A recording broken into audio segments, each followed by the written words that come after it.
Hiya, Dave here.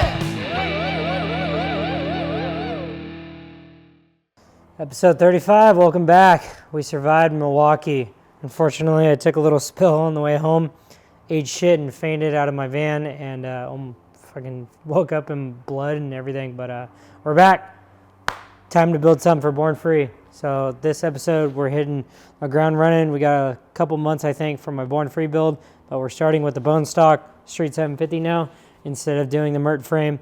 We're gonna do that one later on, but it's like half done now.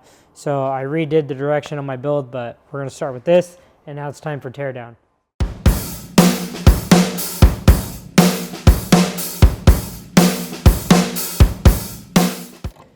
First off, we're taking off the front end. It's gonna be a jump bike, so we're gonna run a 43 mil Olin's front end that I have here. And we got the whole front end, I think, ready to bolt on, which is pretty rad. So the one thing about this bike that I'm gonna try to do is I don't really consider myself a builder as much as I do maybe a professional assembler. So everything that's going on this bike is gonna be bolt on. So it should be pretty rad by the end of it. And I already got it mocked up and everything on Photoshop what I want it to look like, so it should be pretty rad.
Day 2, Born Free build off. Feeling a little under the weather last night. I ended up going to the hospital.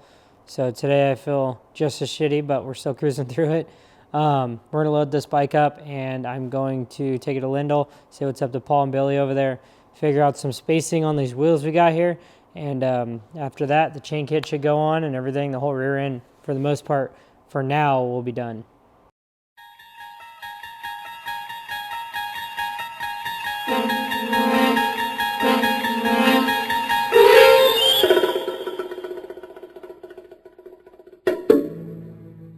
So right now we just showed up to the, I guess you could say, Lindell Manufacturing. This is Billy's shop over here, and they do STD performance, but we're gonna take this 750 out and figure out some spacing on the rear, and then it should be bolt-on ready to go by the end of today.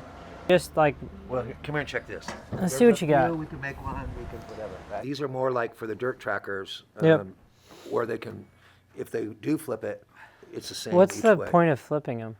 to get the tire?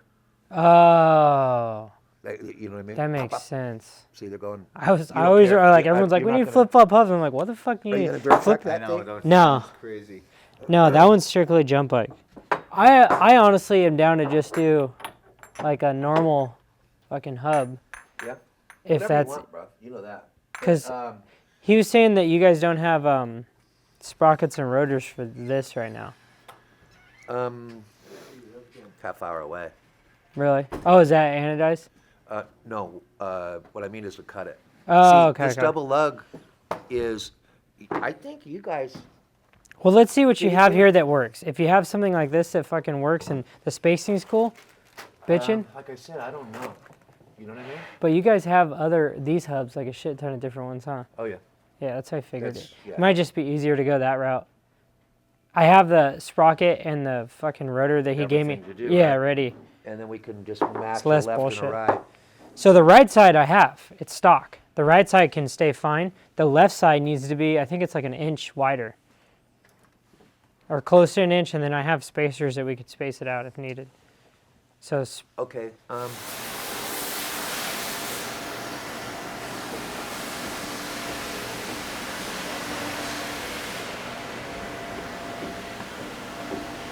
Yeah, so our pulley side, we need a wider. yes. Okay. So this one goes back here. Yeah.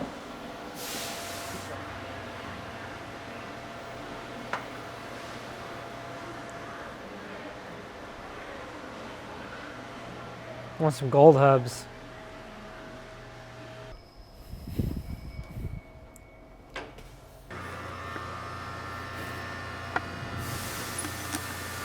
So these take the We'll just short put ones. 2 in there, yeah, just to mark it up.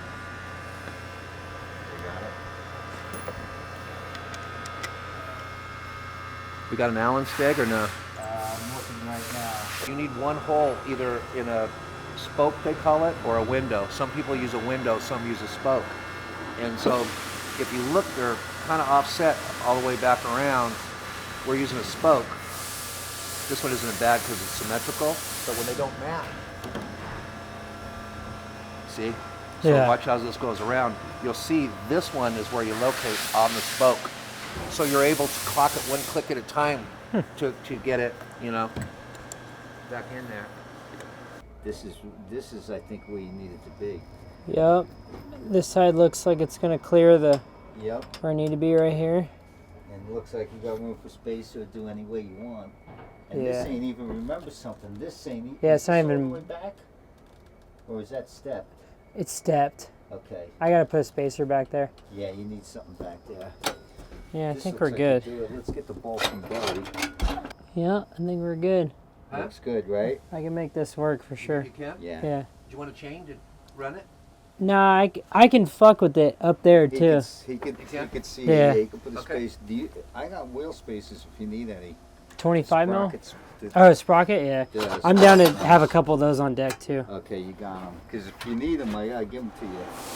All right, so we're doing a crush tube right now. We figured out the right spacing hubs for the Linda wheels, and now he's doing a crush tube. We're gonna throw some bearings in there, and we're ready to go.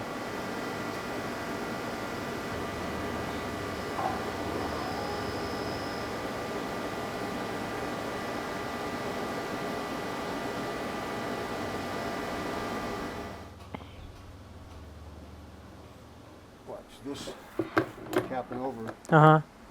that puts this in the. Oh, okay, yeah.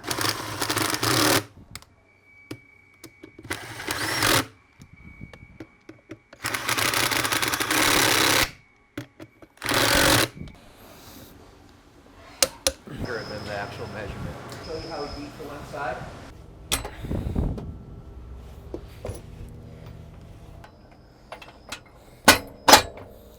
This'll work.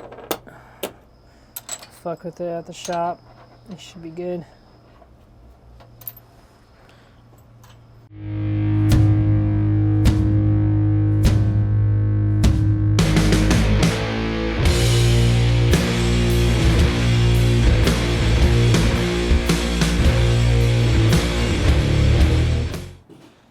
Alrighty, so let's talk a little bit about Born Free. I obviously got a late start on my build. We had a completely different direction I was gonna do. I was gonna do a Mert Lal frame. If you don't know who Mert Lal is, he's a 1969 Grand National Champion. And I'm sure you guys have seen the Harley #1. That was actually his logo when he won that championship. So pretty cool history behind that. We shoved a 750 motor in one of those frames. But at the end of the day, I just don't think I have the willpower to finish that before Born Free. So we switched up to a bone stock street rod. And I'm gonna make this a jump bike, and we're gonna do a lot of awesome shit with it.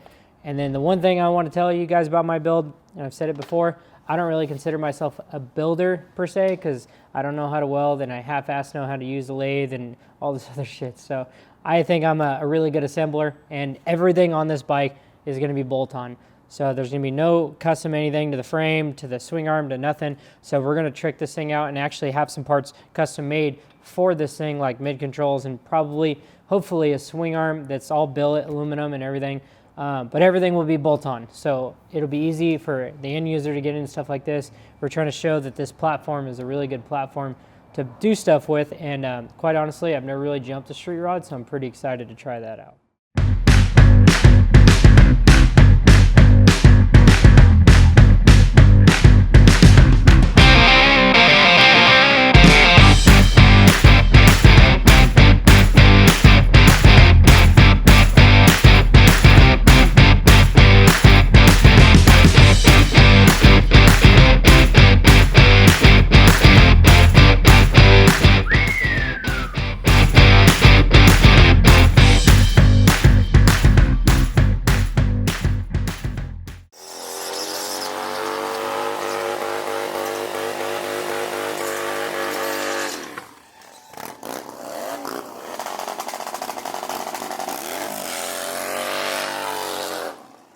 Hiya, Dave here. Sitting, bitch. It's not bad, dude. It's a lot of cushion back here. Are we rolling? Yeah. Oh, fuck. Bike check. 2018 Fat Bob. Let's do this shit. Let's fucking talk a little bit about what I got going on this thing and, you know, scope it out. All right, so on our Fat Bob, I decided to change up the front end. We hit up the dudes at ODC, and we got this bitchin' inverted front end from them.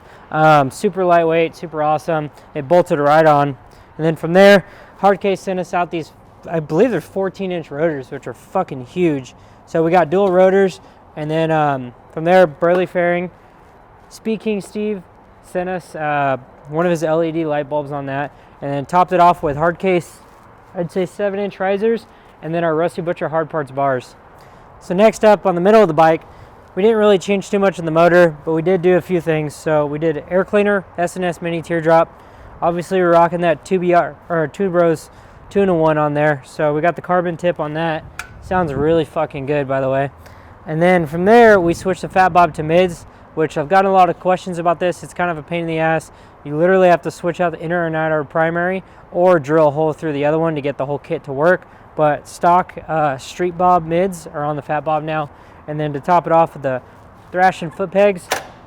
So that would be pretty much the middle portion of the bike. And then on top right here, we got a Saddleman seat. They did this. This is the first Saddleman seat that came out for a Fat Bob. I dropped it off and did the white and the black just to match the tank and everything. But super comfy seat. They have many different choices of those too as well for you guys. I wanted to call out Rockform mount, obviously on every one of my bikes. Throw that on there. SDC bar bag, and then an Alley Art folding shifter peg. So my Fat Bob, we had decided to run spokes. As most of you know, I always run spokes on everything for the most part. But we did Street Bob wheels, which are 17-19. Threw on some fucking Michelin tires on there and called it a day with that. But this platform's super awesome. The motor handles like a fucking dream. I was ripping canyons 80, 90 miles an hour, which I probably shouldn't be, but I really like the feel of this bike. Going forward, we're gonna do a couple changes. I'll probably switch up the fairing and probably do a little bit bigger rear wheel. So we're gonna go 18 in the rear and probably a new paint scheme and everything. So for now, this is what the Fat Bob looks like. So maybe we'll have to do a recheck here in the next few months. But honestly, awesome bike and probably one of my favorites to ride. All right, episode 35. Thank you for tuning in. You know, we're stuck in the garage a little bit more here building bikes and stuff, but hopefully next week we'll be out riding. Comment, like, share, subscribe, whatever the hell you need to do. Just tell us what you think. Thank you for watching, and we'll see you guys next week.